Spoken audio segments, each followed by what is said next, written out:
Very good morning to all of you my dear students. आज हम हमारी physics के chapter first electrostatic electric field and charges का part fourth लेके आए गाइस। इसमें हमें क्या करना है गाइस, हमने लास्ट क्वेश्चन में गाइस हमारा इलेक्ट्रिक फील्ड इंटेंसिटी पढ़ लिया था एक्सियल और नॉन एक्सियल पोजीशन में गाइस। उसके बाद हमने गाइस पढ़ा था इलेक्ट्रिक डायपोल मोमेंट। अब गाइस हमें जो करना है, अब हमें करना है इलेक्ट्रिक डायपोल की वजह से moment of couple of force क्या होता है, टॉर्क क्या होता है, पोटेंशियल एनर्जी क्या होती है गाइस, और वर्क डन कितना करना पड़ता है डेफरेट कराने इलेक्ट्रिक डायपोल को एक यूनिफॉर्म इलेक्ट्रिक फील्ड में गाइस। इनके एक्सप्रेशन यानी न्यूमेरिकल सॉल्व करने गाइस। तो आज हमें कंटिन्यू कैसे करना है गाइस। सबसे पहले torque on an electric dipole in a uniform electric field.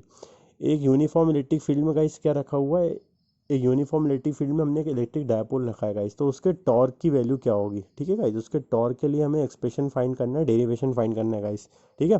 तो सबसे पहले गाइस आपको स्क्रीन पे दिख रहा होगा इलेक्ट्रिक डायपोल बना हुआ है ए बी नाम का।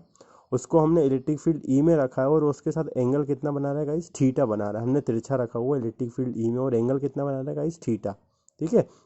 अब इसको सॉल्व करने के लिए गाइस सबसे पहले हमें इसका थ्योरी लिखना पड़ेगा गाइस।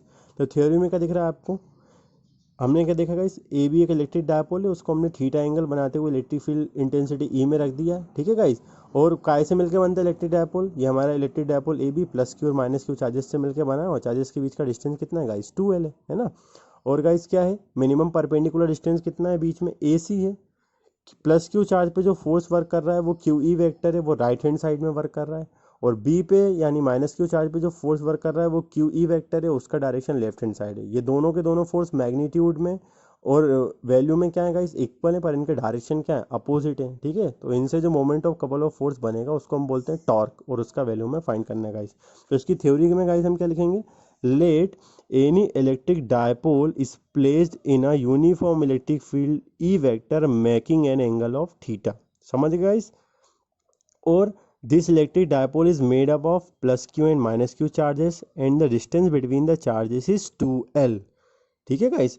और due to electric field intensity E vector the force acting on charge plus Q is equal in quantity and opposite and equal to force acting on charge minus q placed at point B.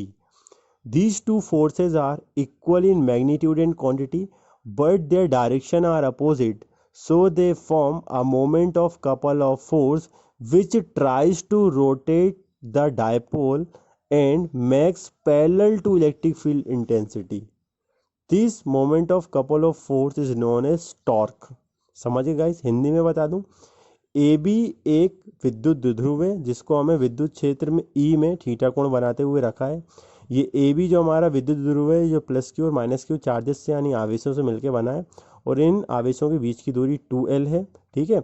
और जब हम इसको theta angle बनाते हुए electric field में रखते हैं तो गाइस क्या होता है इस केस में इसके ऊपर जो प्लस क्यू चार्ज रखा है उस पर क्यू ई बल कार्य करता है और इतना ही बल माइनस क्यू रखे हुए चार्ज पर कार्य करता है, पर उसका डायरेक्शन क्या है, अपोजिट है, ठीक है। ए में राइट हैंड साइड वर्क करता है दाएं हाथ पर और बी में लेफ्ट हैंड साइड पे वर्क करता है।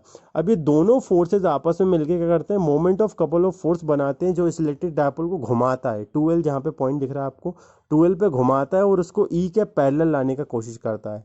तो ये दोनों के फोर्सेस के आपस में मिलने से एक फोर्स बनता है, उसको बोलते हैं moment of couple of force, torque.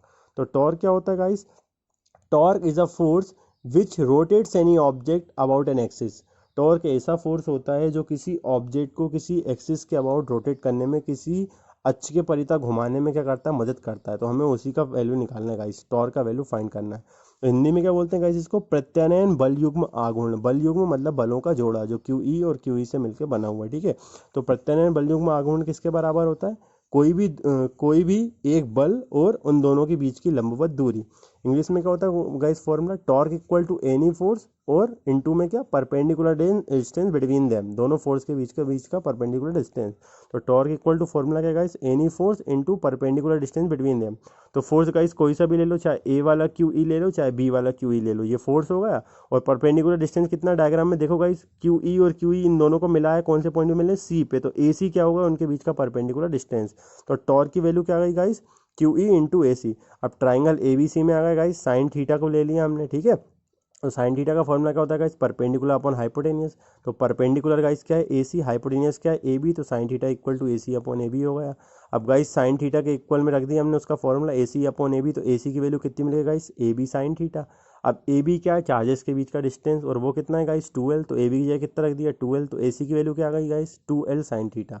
तो AC हमें मिल गया गाइस 2L साइन थीटा। इस AC की वैल्यू को हमने कहाँ पुट कर दिया गाइस, हमारी इक्वेशन फर्स्ट में, यानी torque equal to QE into AC में हमने AC की जगह उसकी वैल्यू रख दी, तो टॉर्क की वैल्यू कितनी मिलेगी guys QE into 2L sine theta मिल गई गाइस इतनी। अब moment of couple dipole moment P क्या होता है guys, charge into distance between them, तो डायपोल मोमेंट P क्या आ गया Q इंटू 2L, ये होता है उसका फॉर्मूला गाइस डायपोल मोमेंट का, P equal to Q into 2L।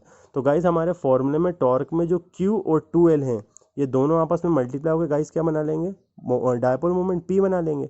तो Q और 2L को हमने साथ में लिख लिया P, तो बचा गाइस खाली कितना E और साइन थीटा। तो जैसे ही हमने Q इंटू 2L की जगह P रखा हमारे टॉर्क के फॉर्मूले में, तो टॉर्क में खाली कितना बचा फॉर्मूले में, Q इंटू 2L P हो गया, तो बचा E साइन थीटा मल्टीप्लाई में, टॉर्क की वैल्यू कितनी आ गई गाइस PE साइन थीटा। समझ गए guys, moment of couple of force torque कितना निकल आया, torque equal to PE sine theta guys, ठीक है।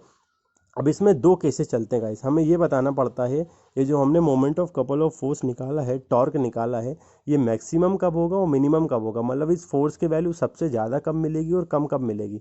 अगर केस 1 ले लूँ गाइस, मैं मान लूँ अगर मैंने इलेक्ट्रिक डायपोल को मेरी इलेक्ट्रिक फील्ड में ई में थीटा एंगल बनाते हुए रखा है, तो उस थीटा की वैल्यू 0 डिग्री है, मतलब मैंने एंगल में चेंजेस नहीं करे, तो टॉर्क इक्वल टू कितना होता है गाइस P साइन थीटा।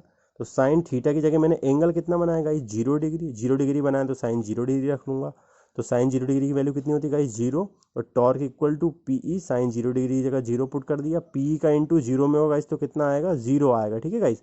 वहाँ पर स्क्रीन में गाइस नीचे क्या लिखा हुआ है PE, आप सुधार लेना उसको गाइस, कितना आएगा टॉर्क का वैल्यू 0 आएगा, PE का मल्टीप्लाई 0 में करेंगे गाइस तो कितना मिलेगा 0 मिलेगा, तो टॉर्क क्या आएगा गाइस मिनिमम आएगा, ठीक है।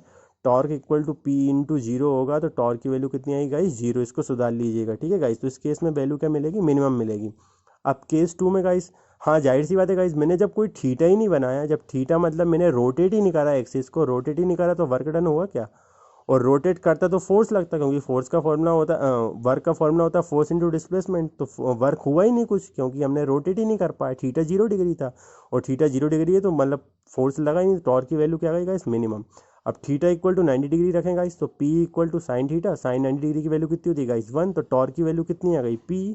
तो टॉर्क अगर आपका P के इक्वल है, तो इस केस में moment of couple of force क्या होता है गाइस मैक्सिमम, मतलब जब हम 90 डिग्री पे घुमा देंगे हमारे एक्सिस को, सीधा 90 डिग्री के एंगल से घुमा देंगे डायपोल को इलेक्ट्रिक फील्ड में, तो इस केस में guys moment of couple of force torque का वैल्यू हमें क्या मिलेगा गाइस मैक्सिमम मिलता है। समझ गए गाइस, हमें टॉर्क निकालना था, टॉर्क हमने किस तरीके से निकाला गाइस, न्यूमेरिकल के थ्रू, उसका